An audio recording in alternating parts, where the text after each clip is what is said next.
Baruch Hashem, this week, for a very good reason, I'm not able to make it into the Southside Shir tonight, actually on premises. So once again, Baruch Hashem for a simcha, the simcha in the family. We're taking the show on the road, and we're doing this week's parsha, Parshas Korah-At. We're doing the shir over here before the Chasunah. The Gemara Masechta Sanhedrin, Daf Kuf Amud Aleph, says the following: Kol hamachzik b'machloikis over b'lav. Someone who's machzik in a machlokes is over a lav. Shenemar, from this week's parsha, v'lo yiyeh ki Korach b'chad osai. Should not be like Korach. So the Nesiv Shalom asks right away, why do we have to learn the fact that we shouldn't have machlokes out of this drasha? Why isn't there a separate drasha in the Torah? Why isn't there a separate Isser, an Isser in the Torah of machlokes? Why don't we have that? It should be a separate tzivoy if it's such a big thing. Secondly, what is it about machlokes that's so serious? We find that by Korach, the einish was unbelievable. Just imagine that there was no einish in the world that was set up yet for something so severe as machlokes. I mean, we have the entire Torah. The Torah has Isurim, and the Torah has Lavim, and there are Einshim in the Torah. But when it came to Korach, when it came to the machlokes now, there was absolutely nothing. There had to be a Bria Chadasha, a new creation, in order to punish people that got involved in machlokes. A very scary thought. But what's pshat? Why is it that way, that there had to be a new punishment? There's a medrash. The medrash in Bamidbar Rabbah tells us how serious machlokes is.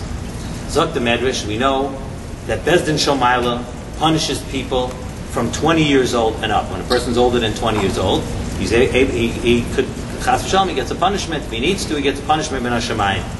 And Bezdin Shomata punishes, we know, when a person, a boy is bar mitzvah or a girl is bat mitzvah, we know that that's when they could be punished.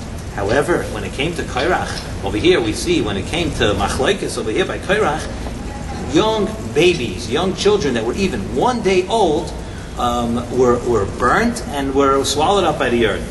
Why is that? Again, we see how so serious machlokes is, so much worse than anything else, how serious it really is.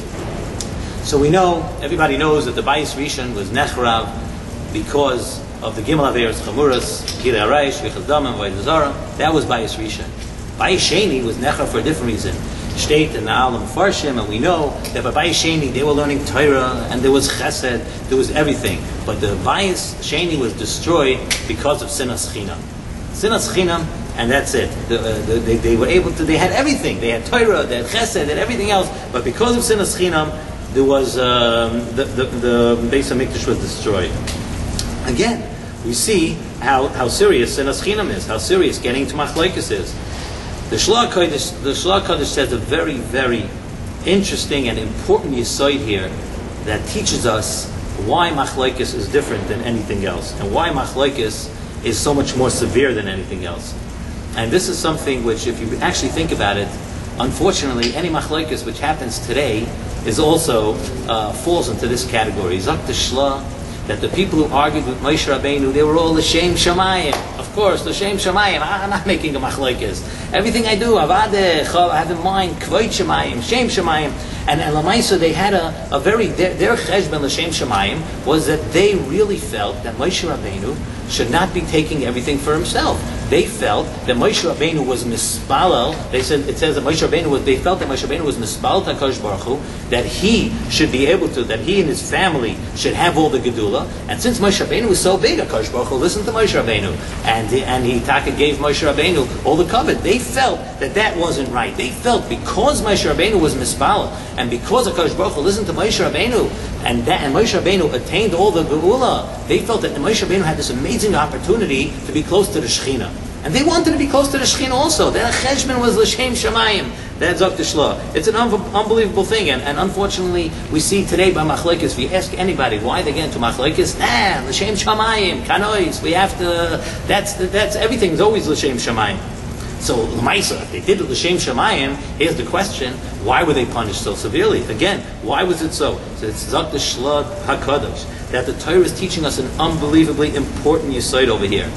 The same way, like we say by Rabbi Akiva, Zeh Klal Gadol b'Torah. What is it? V'ahavta l'reacha kamoicha. The Rebbeinu Shalom wants to see all of Klal Yisrael, wants to see all of the Yidden connected, wants to see all of the Yidden together. And that's a Klal Gadol. HaKadosh Baruch Hu needs it that everybody should be together. And when the Klal Yisrael is together, we're one family. Rebbeinu Shalom is called Kerachim of Albanim. The Rebbeinu Shalom is our father. He is our father, and we are his children. We are banim to HaKadosh Baruch Hu, and that's when v'ahavta l'reacha kamoicha. But machlokes, chas v'shalom, by machlokes, a person that attaches himself to machlokes, when there's strife among Yidden, when there's machlokes among Yidden, it's the other way around. The same way v'ahavta l'reacha kamoicha, zeh klal gadol b'Torah, machlokes undoes all of that, and now we don't have a gather of Av. Rebbeinu Shalom, Chas v'Shalom, does not act as our Av, and as Klal Yisrael, we're not like Banim. And that's why the punishment for Machlokes was so great. There's nothing that HaKadosh Baruch Hu despises more than period, than separation among Klal Yisrael. The entire koyach of Klal Yisrael is because we're a chelik elikam ima'al, close to HaKadosh Baruch Hu, and we see that Kabbalas Torah was only able to be by Vayichan Sham Yisrael Neged Ahar Ke'ish Echad B'Leiv Echad. When we're together, that's what HaKadosh Baruch Hu wants to see. And that's why Korach was punished so severely. Even though Maisa was only a loisaseh, it's a loisaseh, loisisna zachicha b'vavecha, but the punishment was so severe because HaKadosh Baruch Hu never wants to see period among the Yidden. And that's what the Shloah HaKadosh is telling us, that even if it's l'shem shamayim, even if you think you have a cheshbon, from a cheshbon, I don't know if I call it from a cheshbon, it's not real, we think it's a from a cheshbon, and you have a reason to be involved in machlokes, the Shloah HaKadosh, no, that the punishment for machlokes is so severe because there's a period. You're causing a period among HaKadosh Baruch Hu's children. And Zokta Nesiva Shalom, just like the Churban Bayis Sheni was because of Sinas Chinam, and because of Sinas Chinam we were not able to, HaKadosh Baruch Hu was not able to stay together with Klal Yisrael. The Beis HaMikdash had to be destroyed. Zokta Nesiva Shalom, that the same thing, Emir Tashem, will come through v'ahavta l'reacha kamoicha. If we make it a point that we should not be like Korach, that we have to actively pursue Shalom, that we have to actively stay away from Machlokes, then we'll be able to see the binyan of the Bayis Shlishim. We should not all be Zaycha, Emir Tashem, that first of all to think about this, that we should be Marbe Shalom and Klal Yisrael, and we should be Zaycha to Oidi Shama Be'ore Yehuda U'V'chutzais Yerushalayim, that we should not all be Zaycha to build the Bayis Shlishi, which will only come from Shalom, build it together in Yerushalayim.